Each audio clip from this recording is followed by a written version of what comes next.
Do do do do do do. Yeah, shout out to Gilbert. I just showed him some evangelist that I thought was him when I scrolled on Facebook.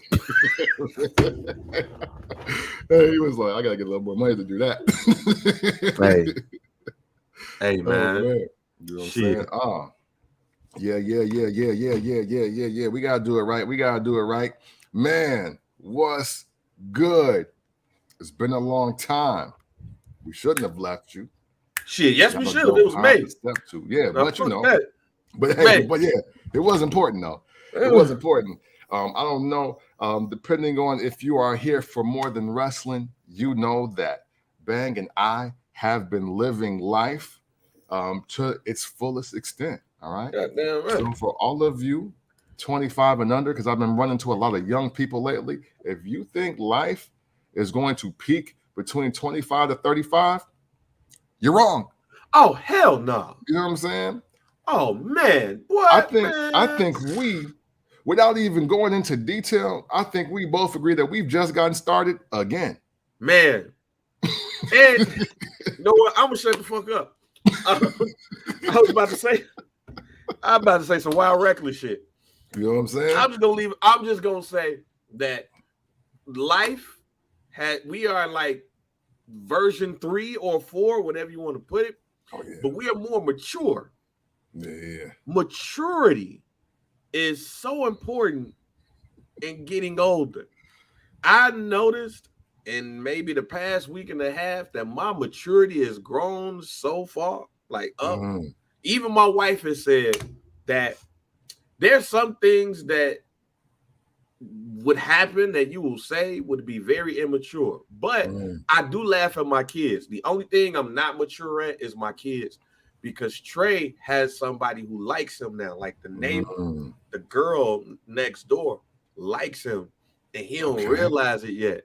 So we, the wife had told me some shit, and I was laughing in his face. Like, I'm not that mature yet when it comes to my kids. But outside of that, when it comes to life, I have become very mature, and I'm proud of that. Like it took 20 plus years for me to be a bit more mature, because if you would have talked to me 20 years ago, I was not mature at all. Like, legit. I didn't realize women like me until I was 25. See, Artie, I'm kind of with you, but I'm not. I just didn't realize my power. See, we was all fucking, but it's the power. Even if you the most active ass nigga, I don't think you realize your power, because then you turn like 40 and you be like, damn, I could have got more out of this bitch. Like, that's how I'm thinking. Well, that's pimping. I think that's a little different. That's pimping. Maturity. It's like, damn, I was really out here. I have to pay for that night. Yeah, man. I don't know, man. Maybe I should have just talked to me a little bit. Maybe we should have met a little sooner, man. Maybe. I seen that meme, and I never share it with my answer because I don't want people to think I'm tripping, but I'm going to share an exclusive Freeport story with you all. Because the first time I realized girls like me was like 8 years old. Yeah. I was in 3rd grade. Shout out to Miss Hartman. I hope she's still alive. She was my favorite teacher. She was super not. 80s, 90s sexy to me. I love Miss Hartman. About how old she was? I don't know. So, I was 8. So, I'm going to say she was probably in her 30s. Because if she was 80s sexy is still sexy to me. But yeah, for sure. 80s sexy is bad to me, man. I bet if I was to find some pictures, if I ever find my 3rd grade class, you'd be like, okay, no. Had the hairspray and shit. The hairspray and shit tighten up, man. Oh, no. She didn't have that. But, okay. Oh, man, you know what? Not Suzanne Summers, other homegirl. She looked like a bad version of the other girl from a badder version, because I actually like homegirl from Three's Company. Talking about Janet? Yeah. Black hair. Yeah. Savagery. Wreckage. I'm here for it. Right? But what I was going to say is, it was a girl in my class. Her name was Vicky Driver. Shout out to Vicky Driver if she ever sees this. And I was super like, just unaware, like and oblivious. But she like really liked me, and I knew she liked me when she grabbed my ass and wore dresses, and she told me she wore a dress to school for me. Oh, and I was like, oh, but I'm 8, so I'm like, what do you want me to do with that? But then, like, by the time I got 4th, 5th grade, I think I seen porn, and I was like, oh, I should have did that. But, but hey, I'm not supposed to know these things there. But I was like, okay, I get it. So then we started piecing things together, and we're not going to discuss anything else. I was a child through most of it. Relax, you know what I'm saying? So, you know what I'm saying? Hey, I was actually, Artie, it's funny, because that was actually the opposite route. I was like, man, why this girl kind of tripping? Like, she kind of crazy. Like, what's up? But she was like, literally, like, she like note passing had started then, and all kinds of just different angles. I was like, oh wow, this girl like likes me. Like, she really likes me. And then another young lady, it's funny because we laugh about it. LaShawn was like, we liked each other because we had a mutual cousin, but we weren't related. And that's how I used to see her all the time. Her and her sister. Oh, that's great. Yeah, that's great. And all of them is like super bad. But yeah, I will I'll stop my Freeport tales here because I don't know how people feel about these stories. But you know what I mean? if you're on the Barbershop Network, subscribe to the Patreon Summer Sessions. Because Storytime with Bang has become a feature on that joint. And I have an interesting story that Cam, if I send a picture to Cam, he's gonna laugh at this, and I won't bring this up on this. This is a wrestling podcast, but I was a little nervous this weekend. I will send you the picture after the pod, because if I was able to see it while scrolling, I think I'm gonna laugh because I think I almost hit you with something I seen. We're probably on the same page. We're probably on the same page. It was a trip, right? Yeah, I ain't gonna say nothing. I'm chilling. Hey, listen, ladies and gentlemen, I'm chilling. We got what up, Kier, Artie, what's up? I'm not saying anything, but when I seen a picture of a mother with her daughter, and I saw the caption, and I was like, man, you know what? I mean, man, I'm not gonna say anything. I was like, you know what? I don't even know who here around, so I'm not just gonna one image here. You're not gonna get the sent one image from me. I'm not doing it. But I was like, yo, man, it's like yo. Oh man. Oh shoot. Oh man. That's Johnny, what up? let me let you, before we do the official intro, just know, because since we've all been busy, we barely talked. Yeah, for sure. So for him to see what I saw, and I saw what he saw, and we both went, like, it was like a screenshot, but I was like, but you know what? I don't want this to go the wrong way at this time. Hey, let's just say it was a house conversation. Understand? Hey, understandable. It was a house conversation, and we'll leave it at that. Go ahead, intro. Yeah, you know what I'm saying? Hey, man, but listen, we back. We appreciate y'all, and now that you learned so much about us and our lives before or not, it's time to talk about wrestling in an unconventional way. So that means it is time for the first Black Champ podcast, and I'm still the pick. Your podcast intercontinental champion, Camp from the Port. We're the Black KO and Semi right now. Hey, I'll take that, Donnie. Make sure you rate, like, subscribe on the Barbershop Digital Home of First Black Champ. You see that merch that Camp got on? Go ahead and get that shirt. He got the yellow joint with the belt on. We're gonna be talking about new belts today, and if these bitches matter or not. But make sure you follow us on Twitter at FBC.pod. Instagram at FBC_POD. We're gonna go ahead and get started because we've been gone with I think 2 pay-per-views basically. So it's a lot to discuss, but it's all condensed into one because a lot of these things have happened. At Night of Champions in Saudi Arabia.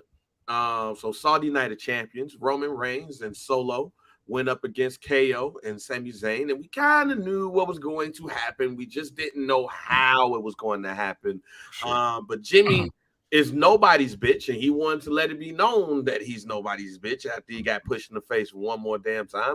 And he super kicks Roman Reigns a couple of times, and then they also accidentally super kick Solo, but then they super kick Roman Reigns and Sami Zayn and KO pin Solo to keep the undisputed WWE Tag Team Championships. Yeah. So then, we get to SmackDown on Friday. And this is the celebration of what we told y'all was gonna happen. 1,000 days of Roman Reigns being the champ. Shouts out to the tribal chief. And we knew the Usos was gonna pop up, fam. We knew Adam Pearce ain't do everything he was supposed to do right to keep them out.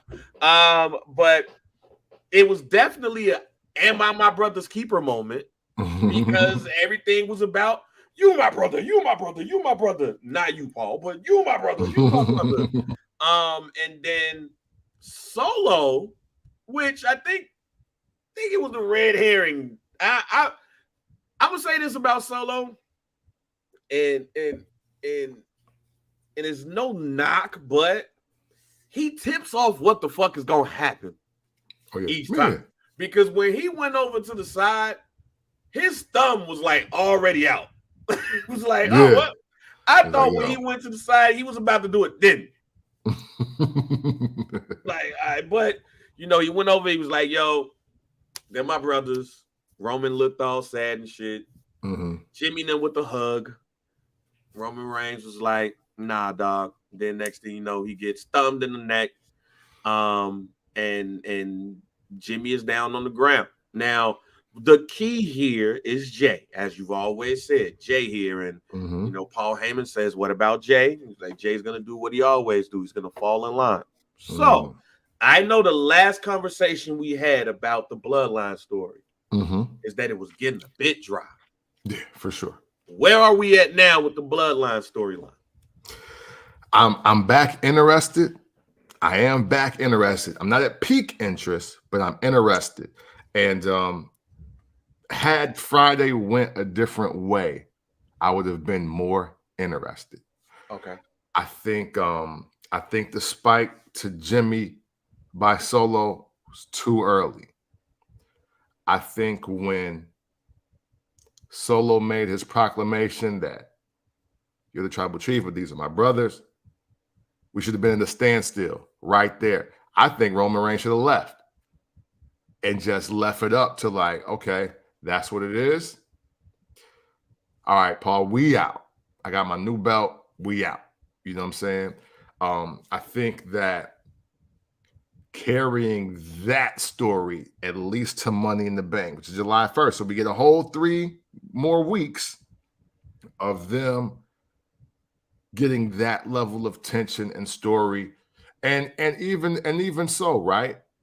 I think you can still have the bloodline as it's listed from the draft. Per the draft, the bloodline is Roman, Solo, and Paul. Yep. So you can still have that exist while the Usos still exist, and nobody's not talking to each other, or everybody's trying to talk to Jay. You know what I'm saying? But instead, we got the spike, and we got before that, we got the muff. No, we got the get in your face. We got the muff, and then we got the Jay. No, we're supposed to be brothers. Why are you doing this? You can't do this. You know what I'm saying? We got that, and I was like, yes, we need that moment, but I do think that was too soon, because now you kind of know what's about to happen, but you don't know what's about to happen, and that's a good space to be in.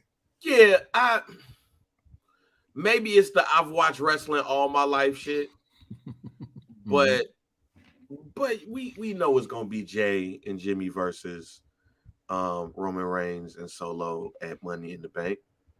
I see different. Yeah, nah, it's gonna be that. Okay. I don't think we see now. This is gonna sound bad, Cam. Mm. This is gonna sound bad, but I'm just gonna say this anyway. Um, this ain't the pandemic no more. Mm-hmm. So I don't give a fuck about Roman Reigns versus Jimmy Uso. Okay. I don't. I don't.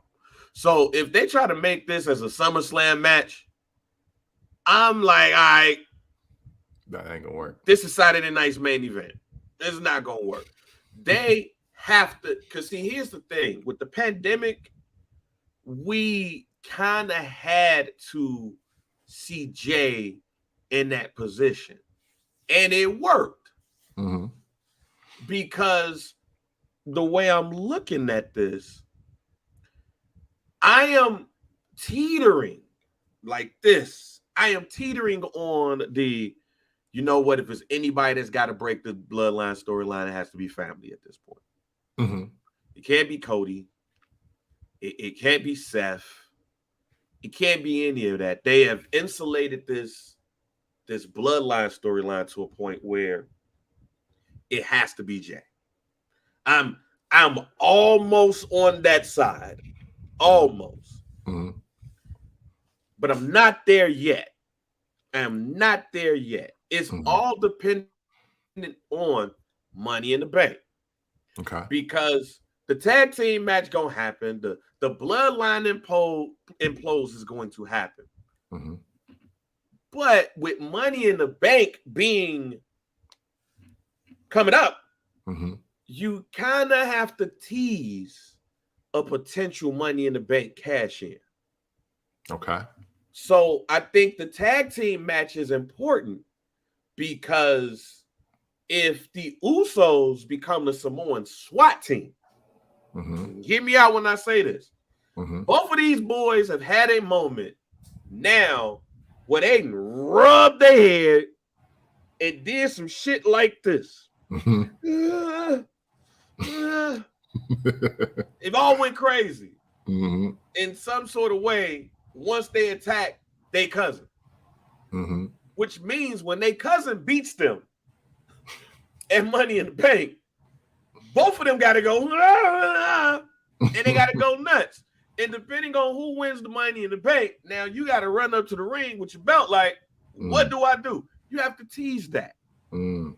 Now, the thing here is that with all that being said, whoever wins the Money in the Bank, just like last year, Mm-hmm. I have no confidence that they are going to cash in on Roman. Mm. So, Seth, I'm looking at you. Yeah, for sure. Which means there's really no intrigue whatsoever to me when it comes to the Money in the Bank, when it comes to Roman Reigns, which means it has to be Jay. And that's why I'm teetering on that. Cody's on Raw. Mm-hmm. Everybody that really matters is on Raw. Yeah, for sure. That matters in the this person could go to WrestleMania. Yeah. That don't matter because all of them are on Raw. And we see Raw, Seth, SmackDown. I love Bobby Lashley. I think Bobby Lashley should have a program with Roman Reigns, but the way we're looking at this now, it has to be a bloodline member in some way, shape, or form until we get the Survivor Series when you have the promotional shits. Mm-hmm. And then you got the Royal Rumble and all of those things. And I hate to say what I'm about to say here. Mm-hmm. At this point, I don't care about Cody and Roman. Well, yeah, no. It's Jay. And I'm teetering along that lines. The reason why, if they do a bloodline, if they do a match where Roman Reigns finally loses the title, it just may have to be Jay. Mm-hmm. So I feel a couple ways, and I think what you're saying is definitely possible. But what I'm gonna do is, I think, if I remember right, to one of our last shows, I think I'm gonna remix your original idea, and that's this. I don't think that there's going to be another Usos tag team matchup for a little while here. What I think is going to happen is paying attention to what Roman said to Paul on the way out. Jay's going to fall in line. What does Jay want? He wants the entire family together, but he also wants the tag team titles. I believe what is going to happen right now with what Solo had to say, what Jay said or didn't say, and what Roman said to Paul is now Roman Reigns is going to play the role of trying to oust Jimmy Uso because he thinks he's the problem. He thinks he's the problem as far as Jay and what he does. And he knows that it's potential for him to have a little bit of pull over Solo as well. As the tribal chief, he can't have that. So what I think he's going to do is maneuver Jay and Solo to be a tag team and get the belts. Now, that's going to contradict what I have to say about the tag team divisions and the tag team titles, because with so many new belts coming up, they're definitely next. When we talk about titles, I'll save all of that for that. But what I definitely do see, and I don't even believe it's going to be Kevin and Sammy that they have to beat either, because I think that shit is a wash. I think that's done. Whoever gets those belts off of Sammy and Kevin are going to lose to Solo and Jay, and that is going to be Roman's way of keeping Jimmy at bay. Because as long as they win and they got titles and the bloodline is representing, and it's not a 2-on-2, if it's a 3-on-1, much like you saw on SmackDown when it's 3-on-1, even Roman was like, well, damn, now what I got to do? Because so far, what we know is that Roman beat Jay's ass all of 2020, and now he just went whatever. Solo is going to listen to Roman, but in my opinion, my future guarantee is because Solo's going to admit that he wants to be the tribal chief, and he's going to take everybody out. That's what I got. That's how I got the story ending. Really, the bloodline story ends Roman versus Solo. I'm the tribal chief, or who is the tribal chief, and it ends up being the youngest in charge. And I see that. I see that in 2025. Okay. Because I think the storyline is I don't think the bloodline, so to speak, is going to end anytime soon. No, it's not. But starting in 2024, I can very well see a match similar to WrestleMania 2000 to where it is every Uso for himself or every Us for himself. I could see and Jimmy is the Us that we don't give a shit about. Like it's funny, it's bad saying this, but it's partly because I think the issues that Jimmy had kind of like knocked him out. The injury and didn't have any issues that come out. Oh yeah, because when my man came out during the Hell in a Cell match, was like, come on, we don't have to do this. He was like, yo, but he was still hurt. Mm-hmm, yeah. You know what I'm saying? So, then he was like, yo, I got something to make you happy, fam. Brother's back, but he had nobody bitch shirt on. But look at WrestleMania 2000, right? You got The Rock, who's Roman Reigns. You got Triple H, who is, I guess you could say in this case, he is Solo. For sure. You got Mick Foley, who is Jay. And then you got The Big Show, who is Jimmy. Yeah. We knew damn well The Big Show wasn't going to win that match. Yeah, for sure. We was like, why is The Big Show there? Why is he in this WrestleMania main event? Yeah. That's how we're going to look at Jimmy, that's how we're going to look at Jimmy when you have every Us for themselves. I think it does add intrigue when you think of The Rock shit and all of that stuff too. The possibility you got Rikishi tweeting after the joint, and honestly, I ain't give a damn about that tweet because I was like, they're not gonna bring Rikishi on TV. You know what I'm saying? But I do believe they need some type of elder to come through and be like, y'all niggas tripping. Like some elder has to come on TV. I'm saying this after. Okay. After. Because the every ooze for themselves thing, to me, should potentially happen at SummerSlam. Okay. For the title. Like, I think this could wait because I think they're gonna Batista. I think they're gonna Batista Solo. And what I mean by that is, once it was time, we pulling the trigger, we get the thumbs up, we got the WrestleMania match with Triple H, we get him over. They're he's gonna be Batista. But I do believe that because of the way that this is shaping up, you eventually have to have every ooze for themselves, and I think SummerSlam is a good spot for that. Because then after that, now it's okay, whoever wins this, they're the tribal chief, and you gotta fall in line. Because I don't see a world where the Usos, Roman Reigns and Solo, are not together in some form of fashion.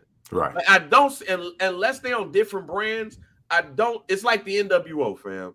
Even though we got Wolfpack and we got NWO Hollywood, it just don't feel right unless y'all all together. Yeah, for That's sure. how I look at the Bloodline at this point. Yeah. Now, with that being said, I think it moves people back a little bit. So now, after Survivor Series, you can really start deciding what you want to do at WrestleMania. If it's still a little bit of tension, and if it's still a possibility of The Rock being involved, then he could be that OG to be like, look, hey man, we ain't on this shit. You know, it could be Rikishi calling The Rock. It could be Offensica being like, yo, it's like the OGs have to get involved in this in one way, shape, or form possible, because they have to look at Roman Reigns and be like, yo, you the champ, but you tweaking. So we about to remix this a little bit. And I do believe another thing is it's almost time for Roman Reigns to be a babyface again. He's been a heel for damn near 3 years now. But it's almost time. A lot of it didn't count, but you're right. A lot of it don't count, but it's almost time for him to be the super babyface. Maybe that's next year. I ain't saying it's this year, but it's almost that time when you look at the wrestler and be like, all right, it's time to flip the script. But let me get to this belt for a second, Ken. Okay. I'm tired of the WWE when it comes to these belts. This belt in particular. I used to watch The Simpsons a lot. There was an episode of The Simpsons where Marge was trying to get them into this country club. But Marge was just the way she was just. We from that green shit, bitch. We go. So she saw some drapes, and she took the drapes and made a dress. She went to the country club. They was like, "Oh, bitch, you styling," but she remixed that dress so many times, so they was like, "Bitch, that's the same dress." That's the Universal Championship, fam.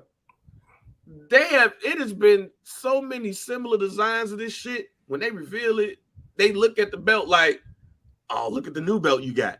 Fam, I was hoping they just remixed that belt, did something a little bit different, and they didn't. They just put gold behind the W.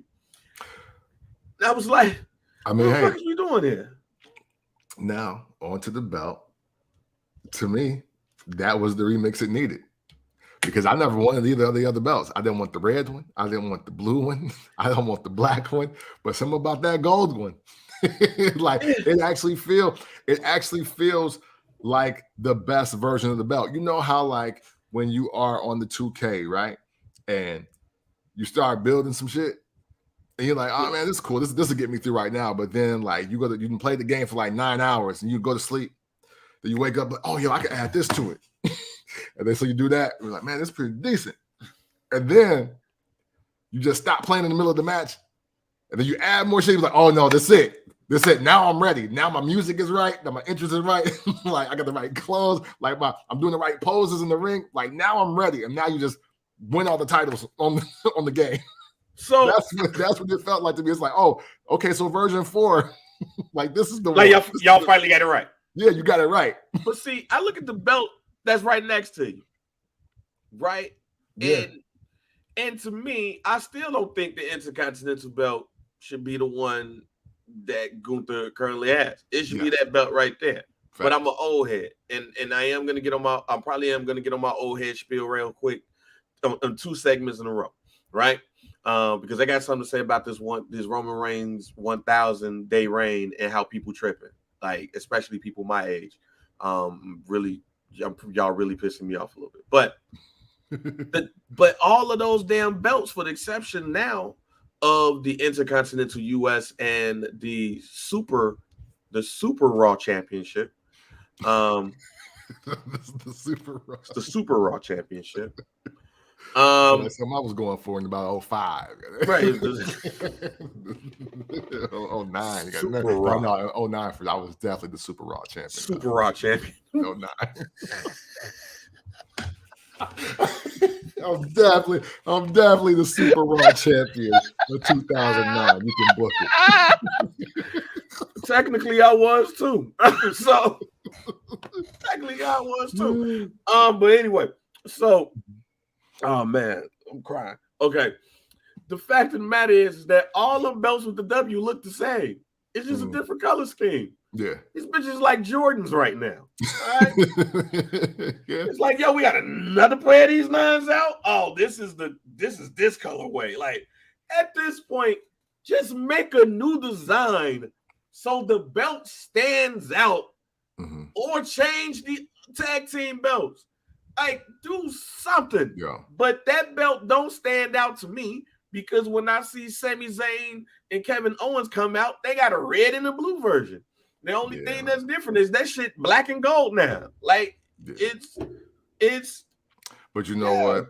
Bobby Lashley belt. That's what it is. It's the almighty belt. Like make that belt more similar to the Tribal Chief and not a pair of Nike Panda Dunks. Because that's what the shit look like. Shit look like pandas, but it's black and gold. And that's what all these belts look like. And I'm tired of it. Like, just change the fucking scheme, my nigga. Like, it ain't got to be the wing eagle belt. It doesn't have to be the smoking skull belt. Shit. To me, the best version of that goddamn belt was Daniel Bryan's belt. Because some of the Captain Planet joint? Yeah, the Captain Planet belt. Because at least the color scheme and everything was so different to where, all right, it's the same belt, but that shit look way different than these other ones. Where's the Tribal Chief look for this goddamn belt? Like, do something. That's fair. Like, do something. But stop hitting me with the Jordan colorways with these goddamn belts. We need a new damn universal belt that really significant. I can't even say a goddamn word. That really shows us. There you go. That really shows us that this is the top belt in the WWE. Stop. That's fair. And that's not it. And then when they put the goddamn cover, pull the cover off the shit, and point at that motherfucker like, yeah, look at the new shit. Like, nigga, no. And the way Roman Reigns looked at that motherfucker is like he never seen that shit before, but he thought it was gonna be some new shit, and they gave him the W with the gold in it. He was like, "Oh, this shit again, fuck it, champion."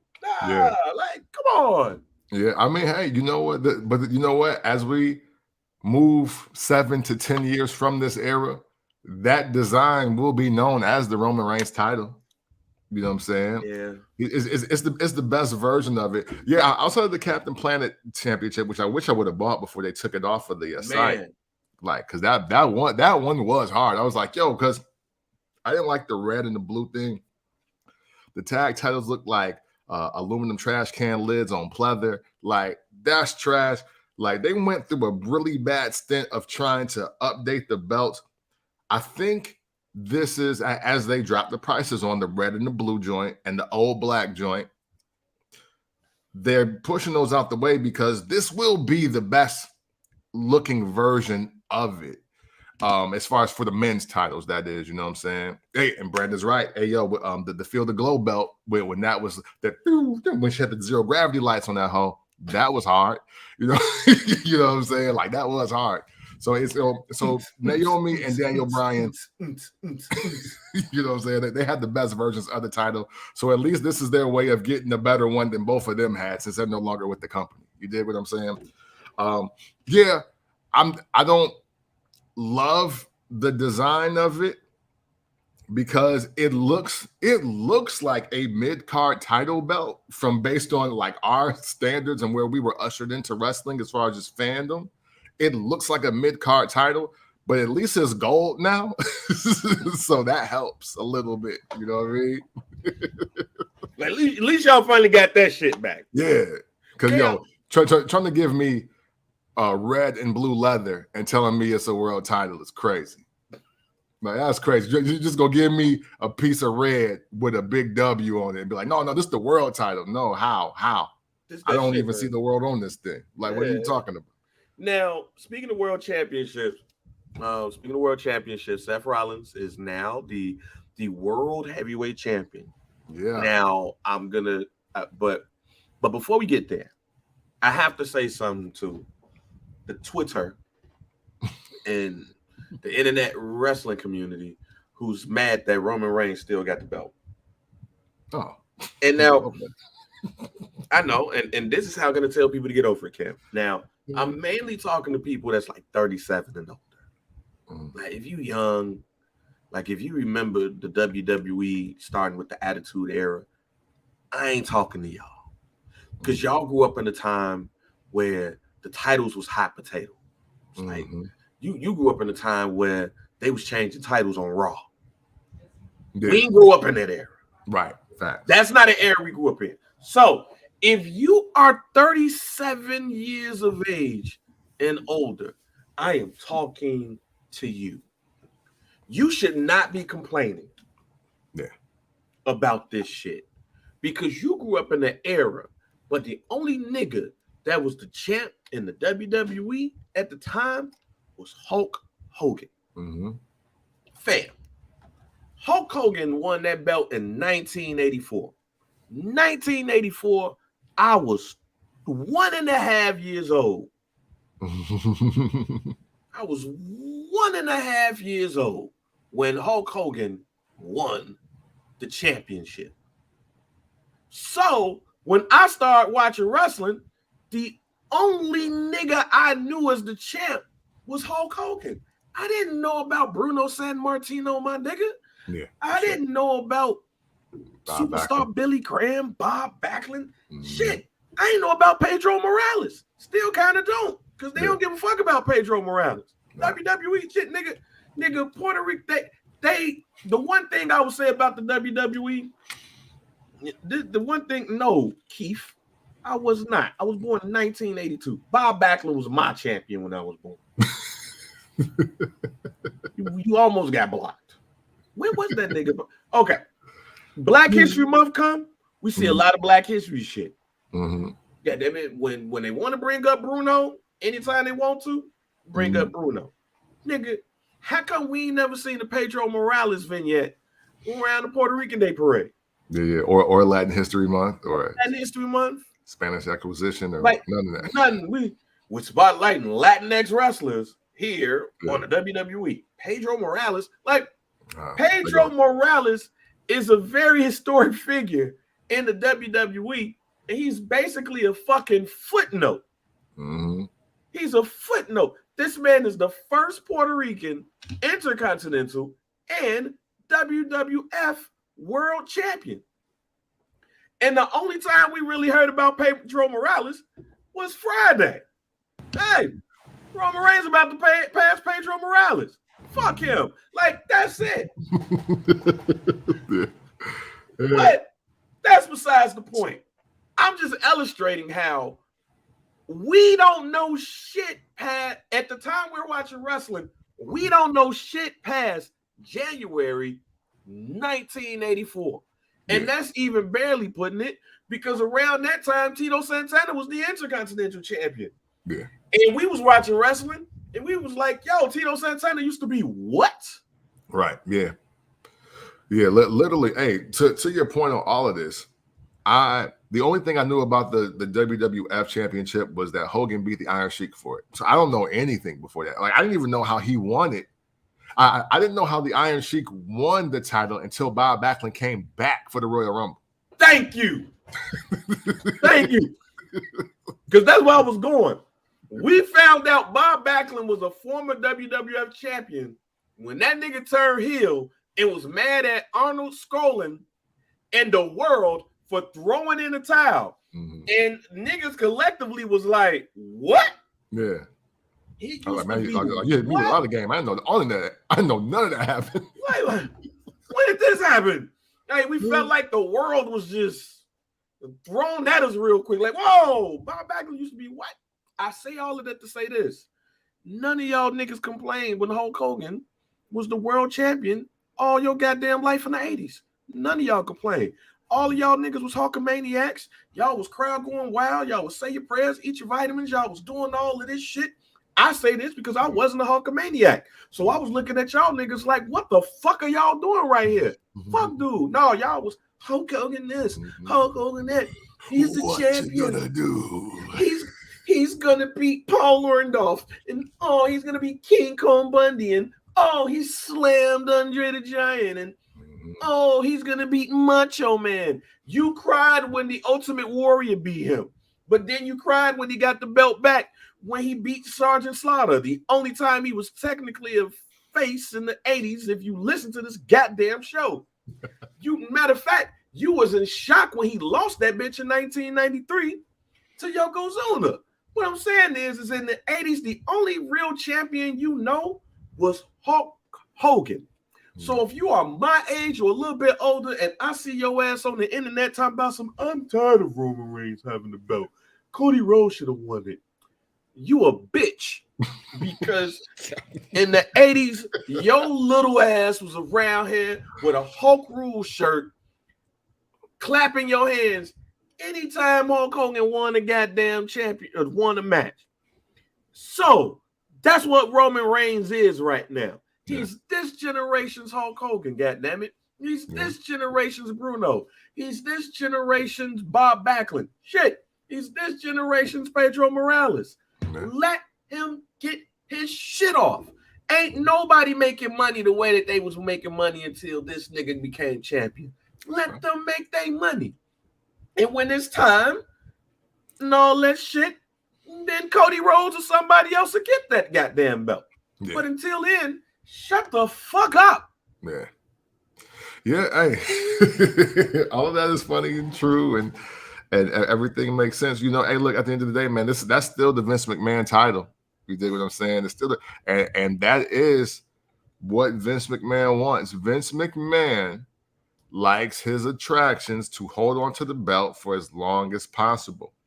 I don't know why he started hot potato in the title throughout the Attitude Era into the early 2000s, but even when you look at that, there was still a lot of people like, matter of fact, shout to WWE production and all that, whoever put together that montage at the beginning of and that content at the beginning of SmackDown, salute. That was incredible. That was incredible because I was curious, like, so how many people have he passed that I actually knew, right? And since Vince owned everything, it was a very cool and interesting conversation. But I like how he was like, nah, Roman Reigns has held the title longer than even the biggest stars I never had. He's like, so that long Ric Flair run, yeah, no, he beat that too. That Terry Funk run, yeah, I got that the fuck out of here too. That Sting run? Yeah, nah, later for that shit. Nigga, when Lex Luger, boom, you're going too later. When Lex Luger hold the belt for 233 days? Hey, another thing, I don't think I was around for it. And I love Lex Luger, so I don't even, and I still don't remember that happening. Like, I don't remember that. This nigga was in 200s win. I'm talking about combined, ever. Yeah, right. Yeah, hey, no. Hey, listen, I don't ever remember Lex Luger being a world champion for longer than 90 days. And I'm pushing it on the 90, if I'm being real. So literally, I don't know. And I haven't heard a doc explaining that either. I haven't heard a doc explaining when he was the world champ for that amount of time. That was kind of wild. So, them motherfuckers counted the U.S. championship reigns. Man, they had to. Because in the 90s, to me, the U.S. title was a Lex Luger title to me.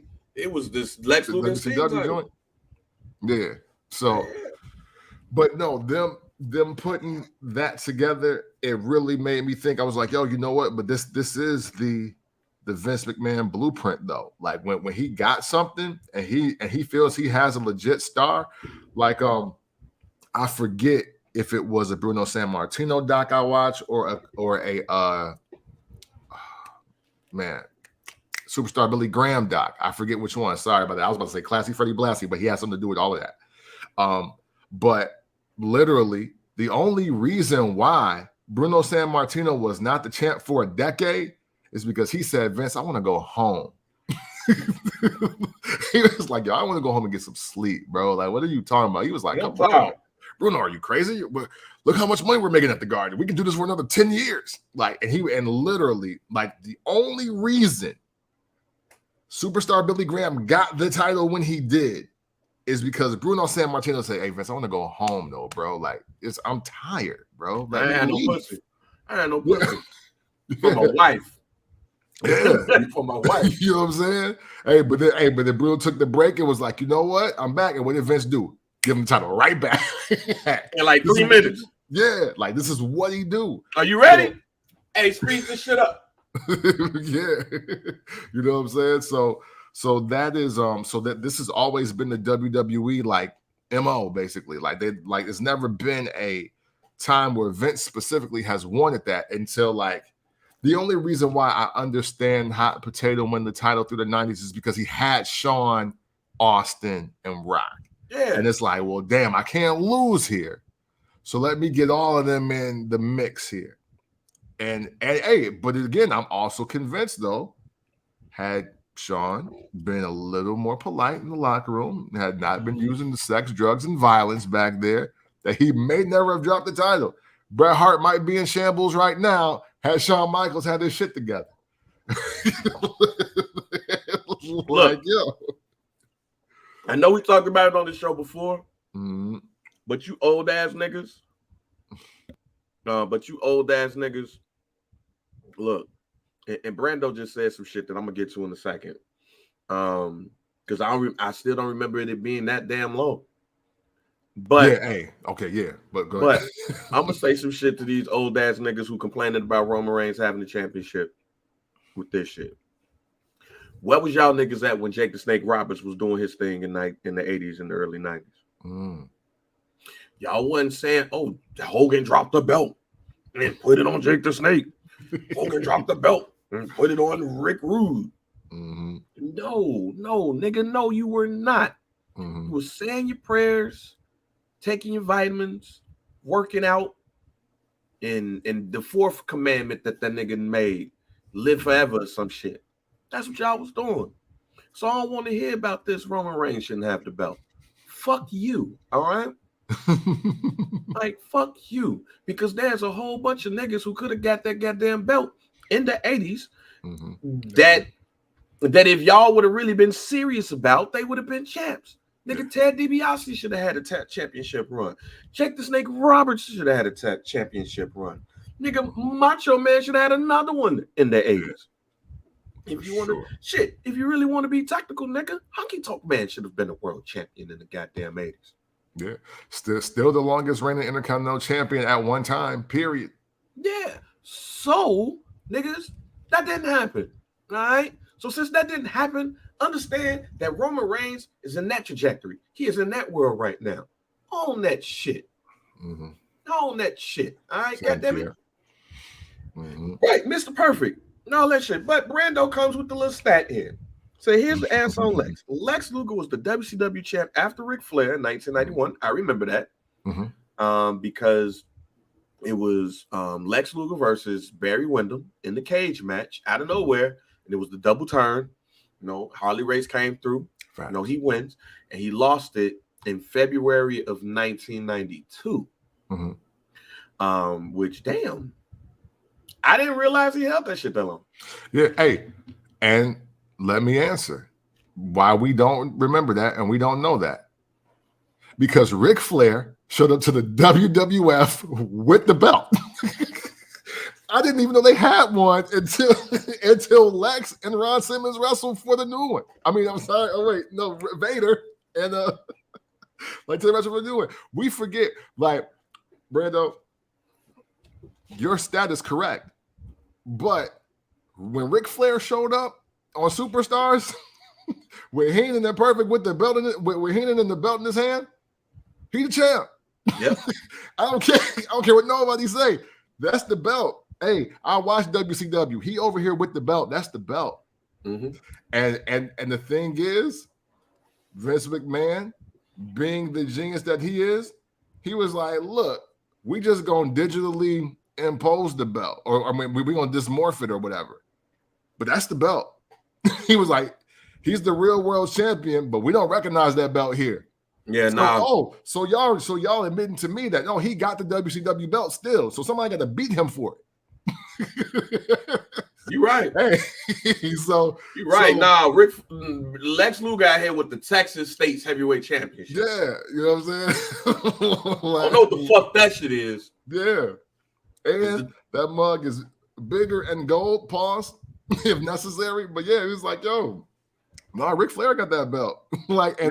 Then once he finally decided to give it back or whatever Ric Flair decided, Luger didn't get it. So, hey, I'm sorry. Like, that's the Ron Simmons title to me. Yeah, like, that belt ended up on, like, Great Muta. Yeah. And Masa Chono. Yeah, man. So no, hey, listen, you mad right. But, hey, when Ric Flair showed up with the belt, I didn't watch Lex Luger when he had this shit. And I love Lex Luger. Like, who other than Ron Simmons, who was Lex Luger's opponent? It's definitely the title bubble. The bubble title, I mean. I don't even count that shit as the bubble championship. I don't even count that as the bubble championship. I'll figure it out before the show's over with. Yeah. Because, I mean, it wasn't the pandemic. Like, Ric Flair wasn't the pandemic because Sting was still there. Yeah. It's just... Yeah, no. Like, hey. Flair was like, y'all gonna make me cut my hair and do all this bullshit? I'm taking this fucking belt. It's mine anyway. Right. And nobody came and got it either. Yeah. That's I will say this. That's how hard Ric Flair is. It's like, look, hey, I'm gonna take y'all belt. Come get it, bitch. And you don't come get it. Lex Luger winning the championship in 1991 is like the goddamn CBA. That's what that shit was. That was the CBA. Now, give some of you young niggas a history lesson. Now, we're not talking about a collective bargaining agreement, my nigga.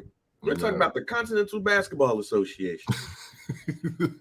That's what that shit was like. All right, go look up the Continental Basketball Association, the Sioux Falls Skyforce, goddammit, the Rockford Lightning, goddammit, the Erie Skyhawks or whatever. It was minor league, goddammit. Yeah. That's what it was. Ric Flair ass came back, shit was lit. Hey, real quick, I want to answer Brando's question. I can tell. Hey, look, the real faces that WCW had. So look, this is what I can definitely let you know. And when I just name drop these, you'll already realize what happened in that 90s period, right? So obviously you had Sting, who was the ultimate face, the top face of the company. Now, here's a list of the people that were supposed to be faces, and you'll already know why they didn't pan out for one reason or another. Flying Brian Pillman, Z-Man Tom Zink, Elegante, Rick and Scott Steiner, Marcus Alexander Bagwell. That was it. Those were the five. And those five guys were supposed to be potentially your new champions as far as singles titles, because you still got Michael P.S. Hayes over there, but he's a heel. You got they turned Doom on each other to make Ron Simmons another face, because they were originally a heel tag team. Man, get the fuck up out of here. You know what, Camp? Cam, I'm gonna stop you right here. Because it's worse than what you said. I went to cagematch.net. Okay. Internet wrestling database. And see, Lex Luger was the champion for 230 days. Okay. Now, to your point, you're right.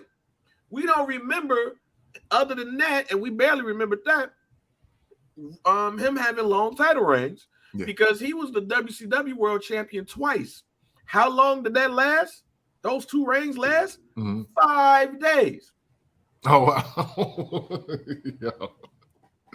Hey, 5. wow. So I clicked on the matches for Lex Luger's championship matches.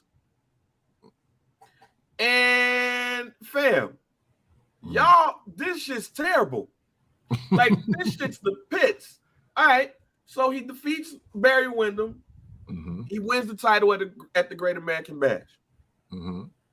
He defeats Ron Simmons in the best 2 out of 3 falls match after that. At Clash of the Champions 17, he defeats Rick Steiner. On the Raw Power Tour, he defeated PN News. Yeah, I remember that. Twice. He defeated Rick Steiner on that tour as well. He defeated Masa Chono, and then he loses at Super Brawl 2, Best Friends Now Bitter Enemies. Yeah. He loses to Sting. Yeah. This nigga may have had the worst world championship reign of all time. Yeah. That's why we ain't remember that shit. Yeah. Look, I don't remember ever watching WCW Saturday Night, WCW Pro Wrestling, WCW Main Event, and them saying on a tour, we're going to have Lex Luger go up against PN News. Right. I forgot about Clash of the Champions, but he had a title match with PN News. What? Right. Yeah. Hey, that even though, right. Hey, so this is also speaking to how much we know about the rest of that card during that time, well, the rest of that roster during that time. Because even in addition with the names I just mentioned, we can't forget they're also like, not only are they banking on things like, well, Pillman's going to help get Z-Man over because they were trying to make them a tag team. And they were supposed to be taking over, like they wanted Freebirds feuds and all of that and beat the hardliners and shit like that, but it just never panned out. Then you got shit that wasn't supposed to happen at work, like Pillman couldn't get Z-Man over, but him and Austin got over as a tag team. So now what do? Oh, Dusty's son is here. And Dusty's son, Dustin Rhodes went on a run in that, but so did Johnny B. Bad, so did Max Payne, so did Van Hammer, so did PN News. But this is all happening while Lex Luger's the champ.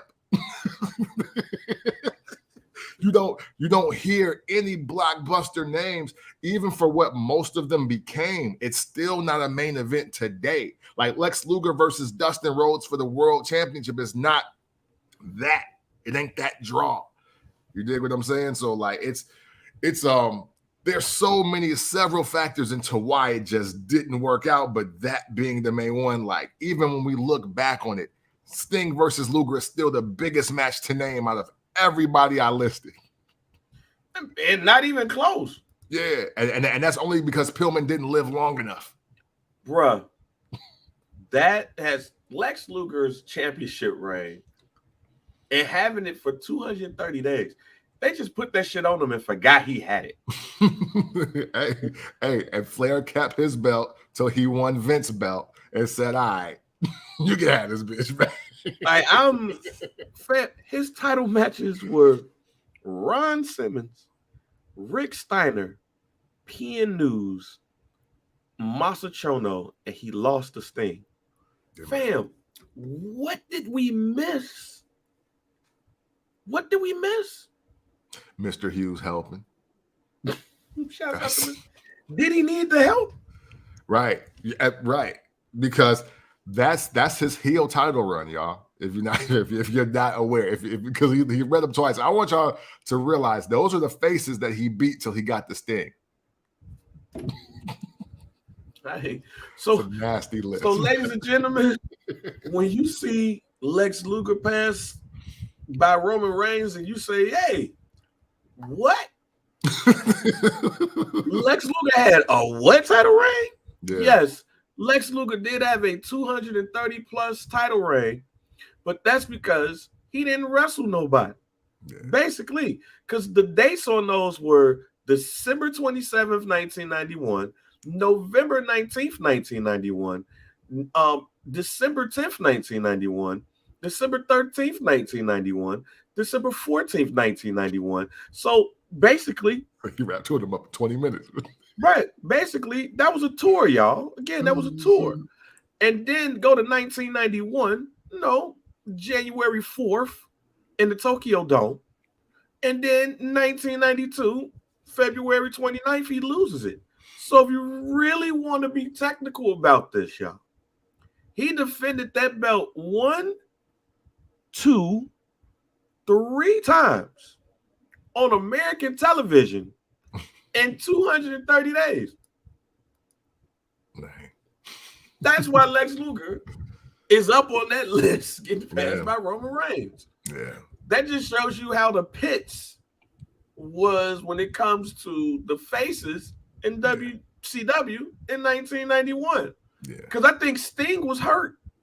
Yeah. Part of that year.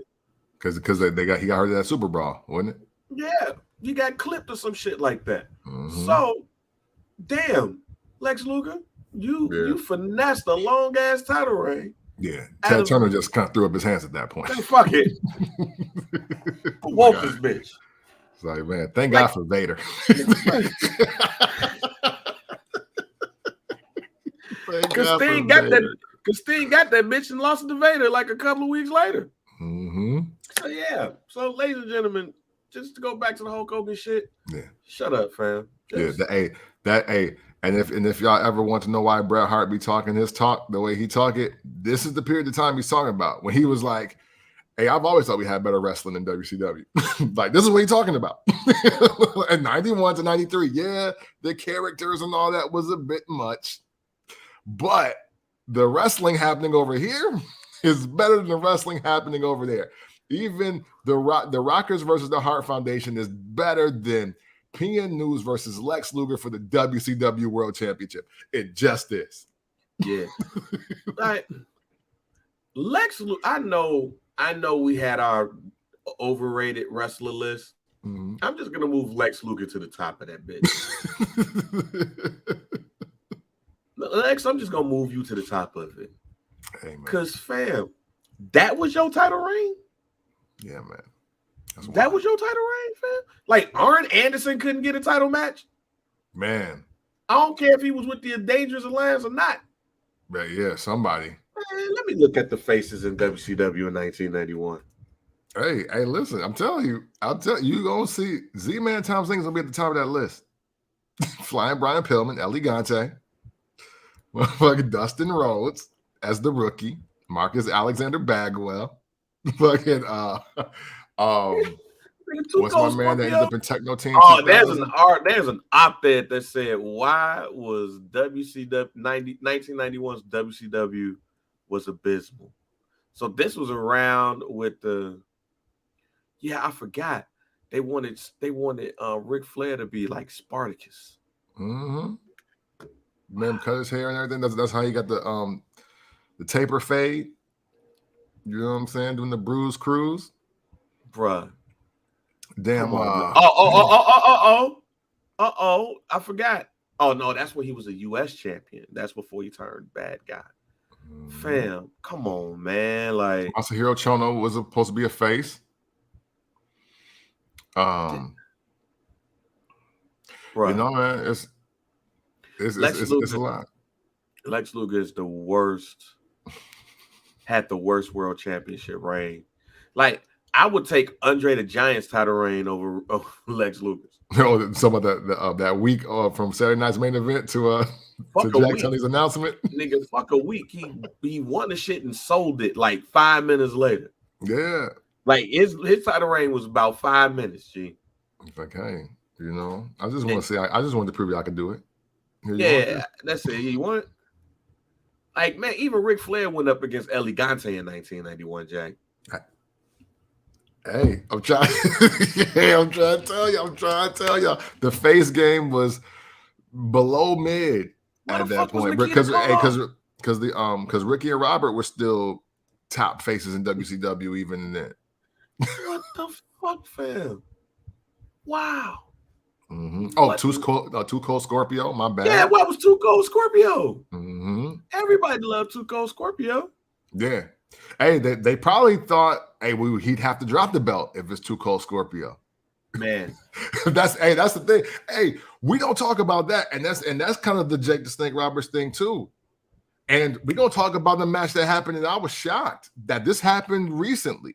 what's that? When two people go out there and you think the crowd gonna go one way and they go another, if they would have did Too Cold Scorpio versus Lex Luger, he would have had to drop that belt.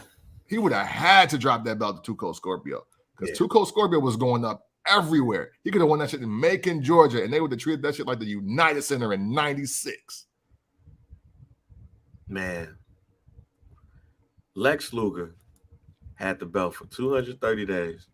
Like, you can't even like find a real true list of faces in WCW in 1991. Yeah. Like, Barry Windham didn't even get a rematch. Yeah, that was whack. That's fucked up. Barry Windham was the guy. Barry Windham should have been the champion probably at that time too. If we just keeping it real. But just post like on some post Four Horsemen shit. Like damn. give him a run. But they gave him Dustin Rhodes and they became the tag team champions. One of my underrated tag teams. If we would have did tag teams ever versus WWE, Dustin and Barry would have been on my list. Oh yeah, Dustin and Barry, goddamn Shane Douglas and Ricky the Dragon Steamboat. Like that, damn Lex. So yeah, if y'all wondering why Lex Luger was on that list, he was a champion for 230 days. He just ain't wrestled nobody but P.N. News and Rick Steiner and Masa Chono. That's really a murderer's row of championship matches, and none of them bitches was on TV. So he got the belt, and Ron Simmons, he got the belt, talked mad racist shit about Ron Simmons, beat him, and then disappeared. Yeah, man. And then lost the Sting. That's Lex Luger's championship reign. Other than that, he had that bitch for 5 days. Right. There you have it. But y'all show more love to Lex Luger than y'all do Pedro Morales. That's wild. That's racism at its finest, man. Hey, let's get to Seth Rollins in this world championship. Let's do it. All right, so Seth Rollins is now the world heavyweight championship. Yeah. He's the world heavyweight champion, excuse me. And you know, he didn't have a match or anything, like no program has really started with that belt.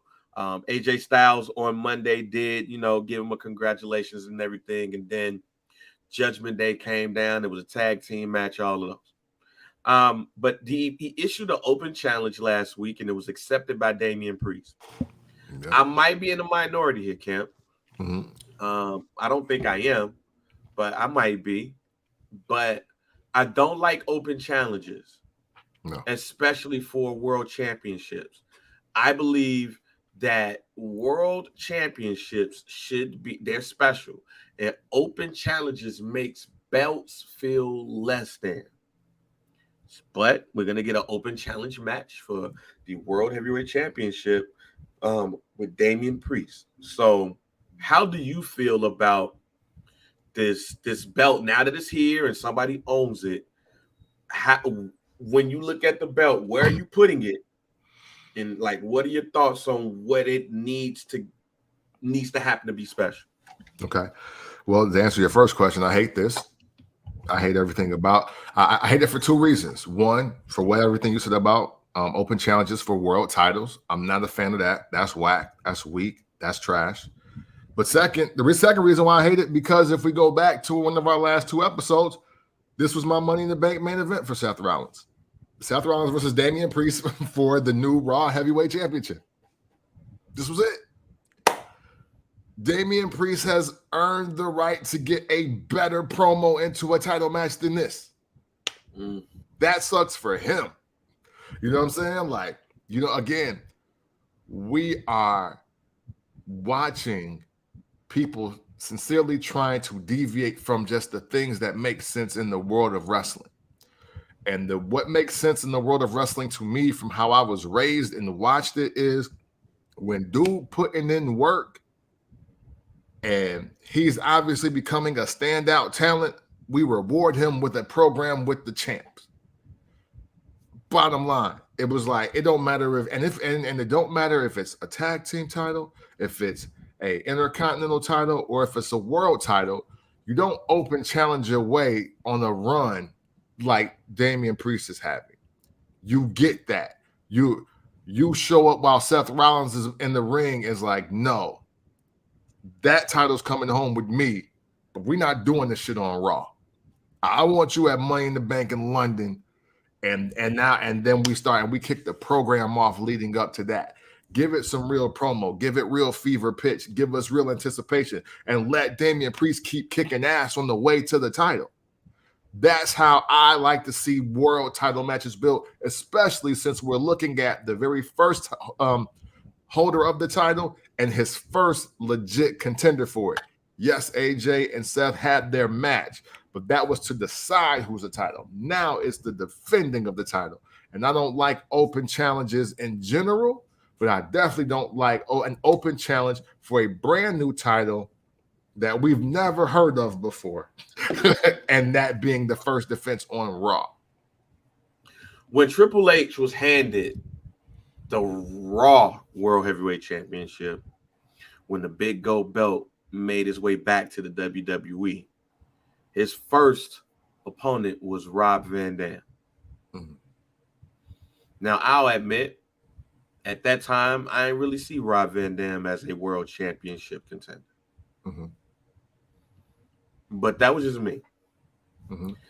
I do see Damian Priest as one. But I don't like open challenges. Mm-hmm. But I also believe that this, and we debated about this a while back before the year was out. And we disagreed on this, but I think we're both right. This is the Saturday Night's Main Event Championship defense. Oh. Damian Priest versus Seth Rollins is Saturday Night's Main Event.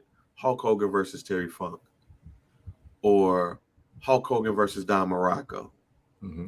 Or Hulk Hogan versus Bad News Brown. Mm-hmm. That's what this is. Yeah. And it should be Edge versus Cena. The first time.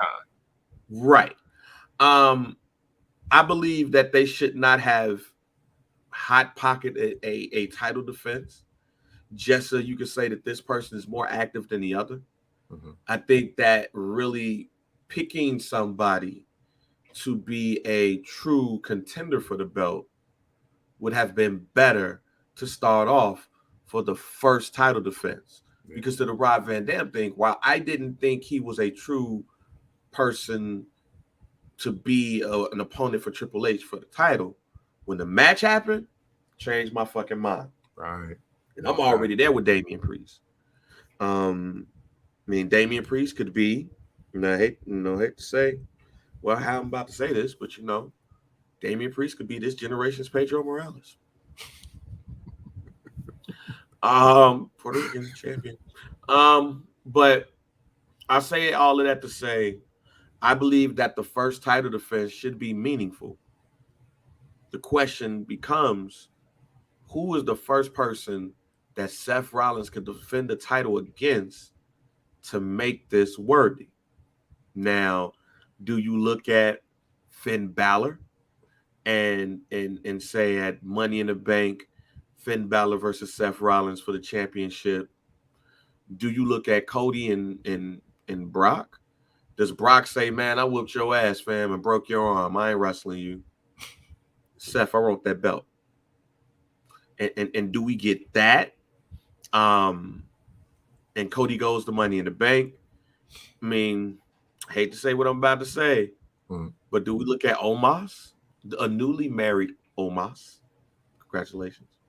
And because they had so good of a match We could say, hey, he's now more dangerous than ever. So at Money in the Bank, we got a rematch. Like, I don't think we need to do AJ again. But who can Seth Rollins have a match with to make this title a bit more meaningful than it is right now? Well, all of your answers are right.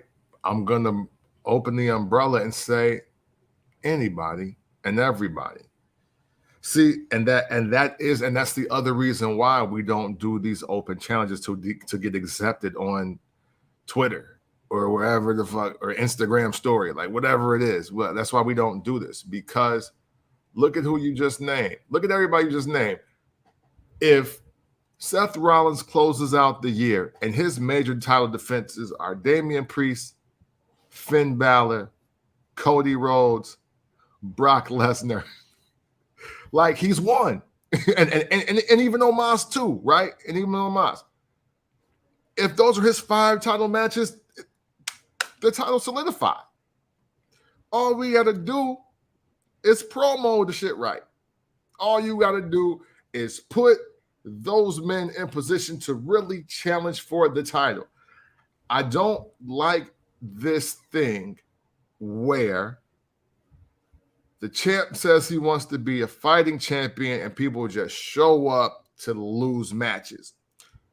It's never worked. I don't care how you feel about Bret Hart. I don't care how you feel about Kofi Kingston. The shit don't work.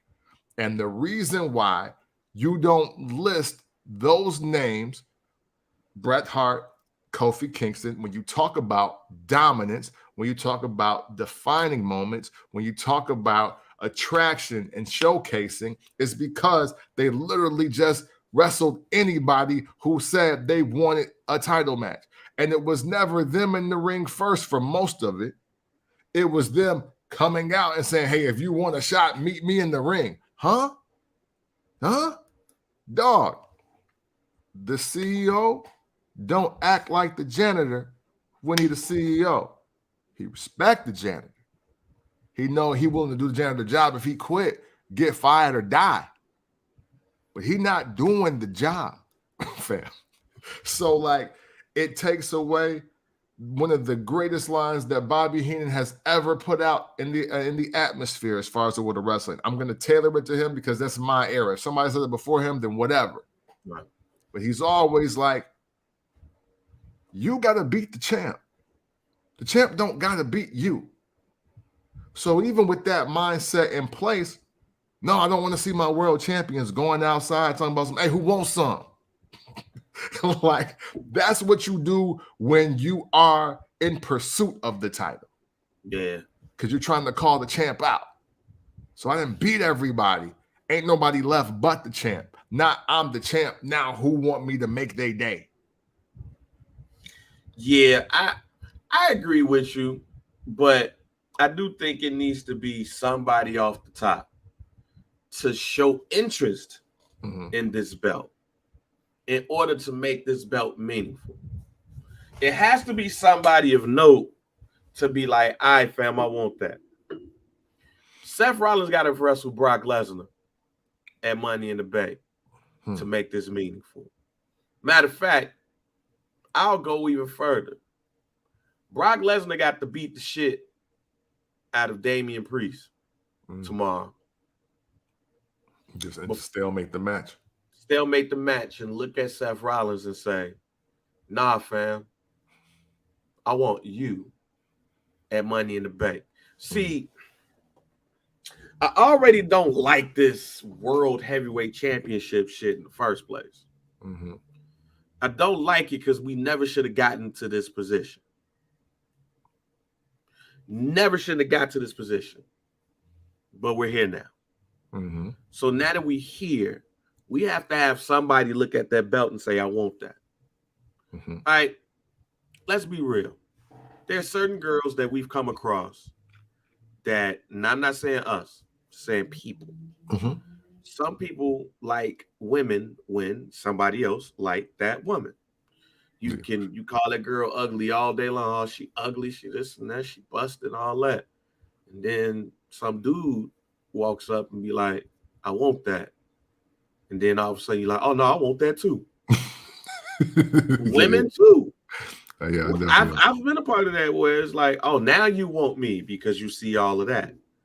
That's what you need for this WWE World Heavyweight Championship. Mm-hmm. The lesser known niggas can't want this belt more than the top dog want it. Right. So if Brock Lesnar says, I want that thing, I'm going to take that thing, it makes us more interested in that belt than, oh, I'm going to answer your open challenge. Yeah. Like, I look at Raw and I look at the roster, and the only other person that I can see that from is my man Gunther. Mm. But he already on the road to being the longest running Intercontinental Champion. Yeah. And because of that, I actually look at Gunther higher than I look at that World Heavyweight Championship. Mm-hmm. Because Gunther that made that motherfucker meaningful. Yeah. But the matches that he had made it even more. Remember, we thought he was going to get that belt and lose that shit real quick. Yeah, for sure. And every match that he's had, he has made that belt look good. Mm-hmm. And these were also mostly against people where you was like, Drew McIntyre, Sheamus, hate to say it, Ricochet. Yeah, no, for sure. Yeah, especially what they did with Ricochet at the end of the year. I was like, man, what? So because of the people he wrestled and the matches he's had, that belt looks a lot better than it did the last time it was on somebody else. Mm-hmm. Now, Seth Rollins can have a great match with a paper bag, and we know that. But he needs somebody sexy, pause, to come and say, I want that thing. Yeah. And I think it's no other person better and no other scarier person better than Brock Lesnar. And when that happens, and let's say, for instance, Cody costs Brock Lesnar the belt, it still makes me feel like, all right, the belt's where I need it to be. Mm-hmm. But he can't be wrestling against hot mid-card niggas. Right. And making that belt look sexy.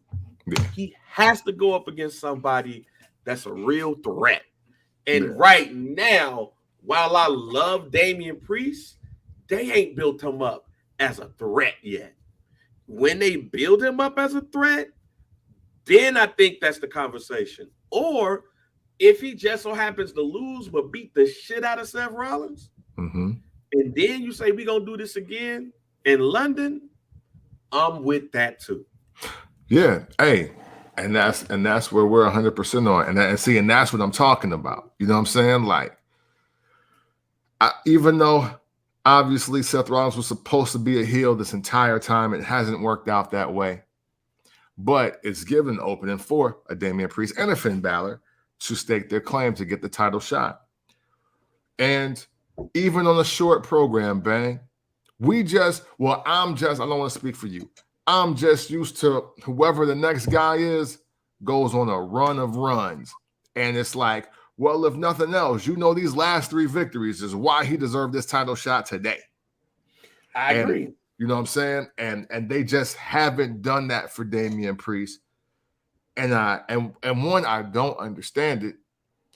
And 2, the perfect scenario for everybody involved, everybody being Judgment Day and Seth Rollins, is for him to really kind of duke it out with Judgment Day the entire summer. You know what I'm saying? Like Damian should get a shot. Finn should get a shot. Hey, Dominic should get a shot. I think Dominic's going to be in the Money in the Bank. And I have a hot take on that, which I'll just throw on that now. It's not a guarantee. Okay. It's a hot take, though. I think I would not be mad if Dominic Mysterio wins the Money in the Bank. I would not be mad at Dominic Mysterio winning the Money in the Bank, because when it comes to heels and he the one. Yeah, man. And that's how it's supposed to go. That's how it's supposed to go. Like, if we genuinely hate somebody's existence, unless we're talking about Johnny Wrestling, of course, but for anybody else, minus Johnny Wrestling, if we literally hate their existence and when they grab the mic and when they step to the ring, then that's the guy that you need in front of the people that are supposed to be faces. Whether win or lose, those need to be the guys. Hey, Judgment Day, wow, a lot can change in a year, because I don't think any of us saw this faction becoming that. And we didn't see them all four legitimately becoming contenders or champions within that 365 days. And boy, have they done what they needed to do, plus some things that we didn't expect for just Raw specifically. And they got to be rewarded for that, man. It's just supposed to come around that way. Yeah. Now, speaking of Money in the Bank, we've had some qualifiers. Ricochet defeated The Miz on Raw. Shinsuke Nakamura defeated Bronson Reed on Raw. LA Knight defeated Montez Ford in a match where I was like, y'all on bullshit putting them two against each other, because I know they're two favorites of this show, but LA Knight won. And the women's has just been Zelina Vega so far. And we do have some qualifying matches set. Santos Escobar versus Mustafa Ali. We know who win in that one. Butch versus Baron Corbin. Michin versus Bailey. We know who win in that one. And Shotzi versus Io Sky. We know who win in that one. So we should expect Santos Escobar, Butch, and Butch to join Shinsuke Nakamura and Ricochet. And LA Knight, and we should expect Bailey and Io Sky to join Zelina Vega. So my question to you is more so, not necessarily who out of those people should win. It's more, who do you feel is deserving of a Money in the Bank run? After SmackDown, and just because and after 2022, my pick is LA Knight. Yeah. You know what I'm saying? And the only thing budging my LA Knight pick will be Dominic. I'm going to throw that out there now. I don't care who else is in the match. LA Knight is my pick until Dominic is in this matchup officially. And I say that because I don't know if y'all saw SmackDown. And just watch the Montez Ford versus LA Knight match like I did. But man, that was telling. That was telling because the crowd switched and they didn't do what they were supposed to do during that match. Because when they start booing Montez Ford and LA Knight literally cheated to win and still got a pop, that means that the universe is picking who they want to do this. And I'm not mad at LA Knight or Eli Drake. I don't care which one win it. But right now, I love the fact of LA Knight winning Money in the Bank and cashing in on Seth Rollins same night. And letting that be that and be like, hey, I'm on Raw. This is my show. I told you, LA Knight, because if this is how they're going to treat the real contenders from Raw with the belt, then hey, let LA Knight be the stat of stats. Like, who was the second world heavyweight champion? Like, yo, LA Knight. Yeah, cash in. Look, out of everybody who is so far entered or has a match for it, LA Knight definitely is the favorite. It ain't even close. Yeah. It's not even close. For sure. He's literally in that space where Mr. Kennedy was, so hopefully he don't do nothing to fuck up his situation. Man, that's where I was going. Yeah. We back. First black champ. You already know what this is. LA Knight is going to win it for Ken Kennedy. Yeah. Man. That's when what I see, even how he started out, where it was like, who is this nigga? And it's just started to turn, and he is over. Yeah. And to your point, when I heard the crowd change, it reverted back to what I said to y'all a while ago. Bianca Belair and Montez Ford, it's time to turn them heel and them be white America's most hated black couple.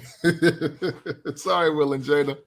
Because we know that the demographic of wrestling is white men 18 to 34. That's right. And they don't like seeing a black husband and wife couple floss and flaunt the way that I believe that on camera, Bianca Belair and Montez Ford can.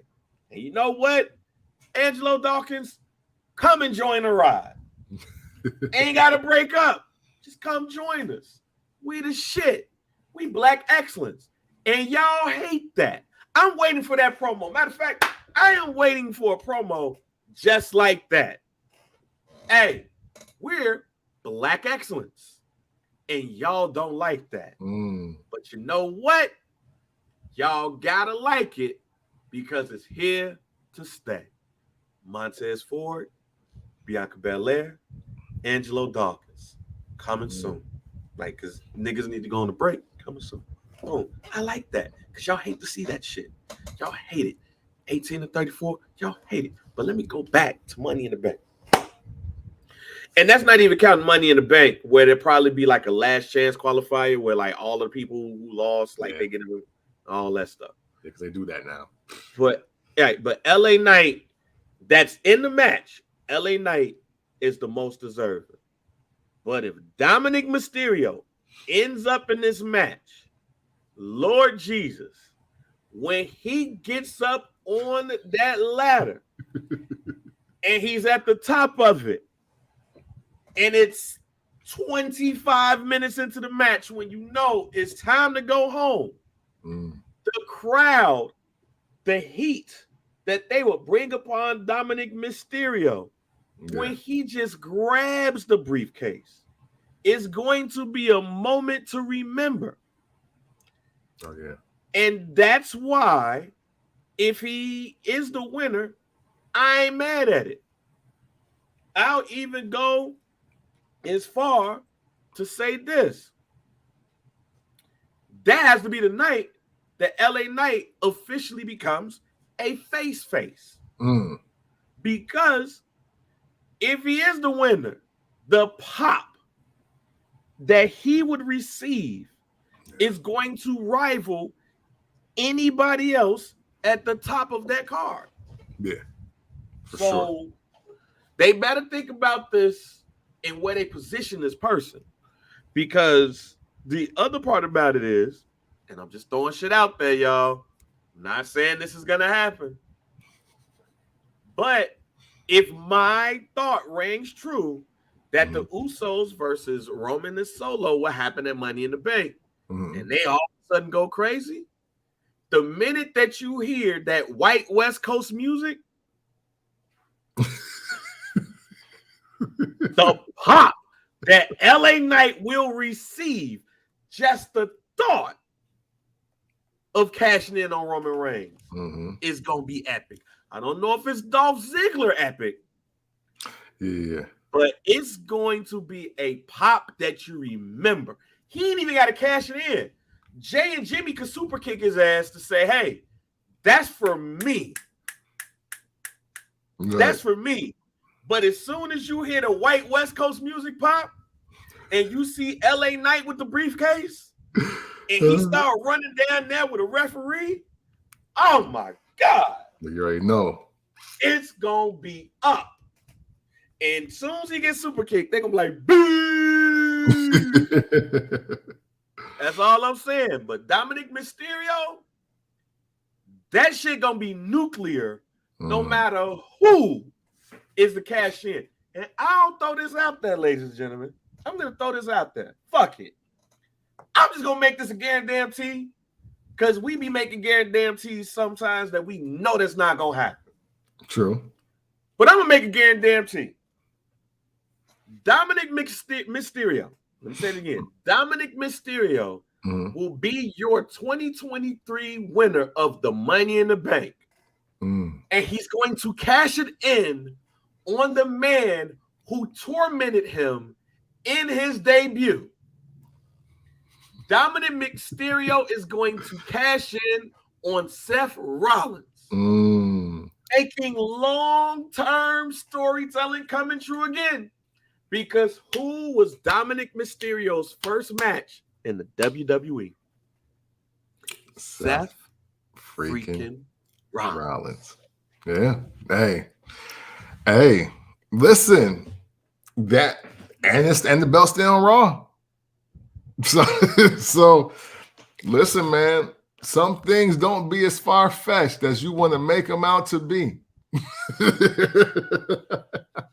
If that shit happened, y'all know where y'all heard it first. Y'all heard it here first on First Black Champ. If Dominic Mysterio cashes in on Seth Rollins, you heard it here first. Dated June 4th, 2023. Yeah, man. Hey, literally stranger things have happened. Literally. All I'm saying is we saw Jack Swagger won that bitch. Yes. Yeah. Yeah. Very true. Yeah. Yeah. Very true. All right, man. If that comes true, man, I'm telling you, fam, y'all better know. On the women's side, we got Io Sky, we got Zelina Vega, well, Io Sky, possibly Bailey, all that stuff. Who do we see on the women's side is deserving to win the Money in the Bank? Man, don't say Dana Brooke, man. Don't you dare say Dana Brooke. Oh no, I'm never gonna say Dana Brooke. No disrespect. I'm just never gonna use that answer. I think we might say the same person though, so I'm gonna let you go first. Well, look, until the match went the way it went, I thought just an effort to really upset everybody, it was gonna be Lacey Evans. But that did not happen. I don't know how this is all meant to pan out, and I don't know the other matches again. But just from a women's division perspective, the only woman that I can see that should be getting a Raw or a SmackDown women's title right now, outside of Io Sky, is Raquel Rodriguez. That is the answer. Look, she took all the mid-card girls to the tag team titles, dog. What else do you want her to do? Dead ass. Like, what you want her to do from this point? Like, yo, come on. Give her the title shot. Like, she's a good matchup for Rhea, for Asuka, for Bianca. Like, it just makes sense. So that is if it's not Io, which I unfortunately don't think it will be, and that's obviously because I'm not a fan. I love Io Sky personally. But Raquel is supposed to be the one, and they need to do something with that. So that's my pick. Yeah, they also have Becky Lynch going up against Sonya Deville, Natalya versus Zoe Stark. And I do believe that Raquel Rodriguez is going to be a part of this as well. But yes, I believe that Raquel Rodriguez, matter of fact, that is a guarantee that I am willing to really make and stand all the way behind it. That if Raquel Rodriguez is the bank qualifier, that not only will she qualify, but she will win it. I think it is time. I think they need to. I get the IO thing. I get it. But IO to me, IO don't need that yet. She got business with Bailey that's gonna happen. And I truly love where the women's division is right now, because we have other feuds that we're paying attention to outside of the women's championship matches. You know, we got Bianca Belair and we got Asuka. Mm-hmm. But we also got Becky Lynch and Trish Stratus now with Zoe Stark. Um, we gonna figure out what we gonna do with this women's tag team belts because Ronda Rousey and Shayna Baszler has those now. Mm-hmm. Io don't need the money in the bank. I think at this point she don't need it. She's a threat with or without it. I think the belt, I think in this case, the briefcase needs to elevate somebody. Yeah. And I think that Raquel Rodriguez having it for an extended amount of time to bide her time. I think that it's perfect timing for her to win this and have that belt, do her little black back fucks with the briefcase. Because Mm-hmm. as you said it, man, she got them tag team championships and helped get Marks over. Yeah. Even if they was already over, she helped maintain them. Right. Like, so I believe it's her time. Like, hey, Liv Morgan is hurt. All right, cool. You go over there, you get that money in the bank, and you be a threat. And we start seeing Mexican female Diesel out here doing her thing. That's who she is to me. She's the Mexican. Hey, she's the Mexican Diesel, fam. Mexicana Diesel. Right. You know what I'm saying? So go ahead and give Raquel Rodriguez that money in the bank and let her go ahead and do her thing. And then when she finally gets it, she's going to be where she needs to be on that card. I believe in her that much. So give it to Mexicana Diesel. Latina Diesel. Oh, shoot. Yeah. Yeah, man. I mean, it's hard to think of anybody else from an aspect of I don't want to just leave it at just like deserving, right? Because you want to have more weight just behind it than that. But when you really just look at the entire women's division, and there's been a few constants throughout it, right? One is Bianca Belair, two is Rhea Ripley. But now with Charlotte out the way, no more Sasha, Asuka now back and on the run that she's always good for, with them just having Becky and Bayley doing different things, still waiting for damage control to completely implode once Dakota Kai comes back. I think there's only other one constant that needs to remain, and that is Raquel being elevated in this space. So I mean, it just makes sense. This is the star. This is a year of star making if they do it right. Like we should get, I'd say 3-4 new stars out of this summer if they do it right. Yeah. So, all right, man. So, man, it's been a this good episode, man. Us getting back in order and things and that thing. So we're gonna be back regularly. You know what I'm saying? On FBC.pod. I think we really did on our guarantees. Did you have another guarantee? Good. No, you know what? I got out what I had to say about LA Knight, and I did the other one earlier. You know what? The thing with Jimmy and Roman are the only two that haven't fought in any capacity yet. I still think it's going to be a phase out, even though Jimmy versus Roman should be taking place like on a SmackDown or a Raw, just where they have it, because we don't believe in the title. We don't believe in Roman Reigns title matches anymore. We just believe in being entertained while Roman Reigns is outside. That's all. Yeah. So that's that. Yeah. Yeah, you know. But hey, it is what it is, man. We are glad to be back here. So thank y'all. Thank y'all for tuning in. Hey, listen, it's been a pleasure, man. We back at it this June. That anniversary is coming up. The first Black Champ as well in July. You know what I'm saying? We don't know what we're going to do, but we'll try to do something special. You dig? But in the meantime, thanks for holding us down.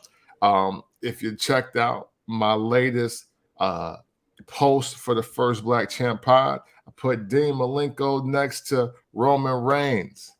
If you know, you know. You either get it or you don't. Salute to our community being some of the more savvy people and getting it right away, even though you didn't type it directly out. I know y'all get it.